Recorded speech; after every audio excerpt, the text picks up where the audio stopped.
Welcome to another Flip video lesson with Mr. Volkman. Today's Flip video lesson will go over the characteristics of a civilization, and this is for chapter 5.2. Now we've been talking about the civilization of Sumer. Sumer, if you remember correctly, was in Mesopotamia. Do you remember what Mesopotamia means?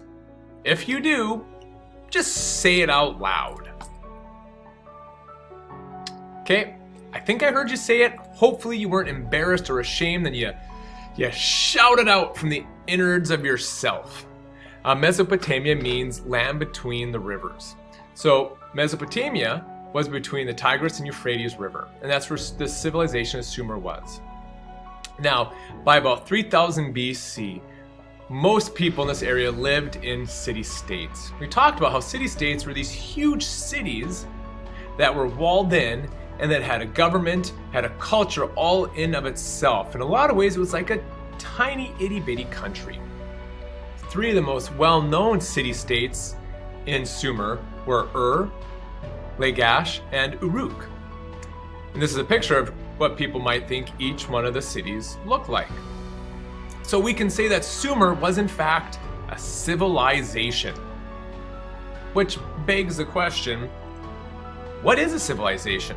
Well, I'm glad you asked. And even if you didn't, hopefully you thought it. A civilization has the following features or characteristics. They have a stable food supply. They have a social structure.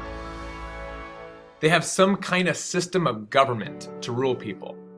They have a religious system. They have a really developed way of life, or you could say a really developed culture. They have a technology that has advanced past a primitive state, and they have a written language. Now, the next Flip video you'll be watching is going to go more in depth into each one of these features or characteristics, and it's going to look at how the civilization of Sumer met these characteristics. Thank you for watching this very brief Flip video. It's really an introduction into what a civilization is and letting you know that Sumer was in fact a civilization. Hey, and I'll see you in class, and don't forget about that flipped assessment that I'd love for you to take.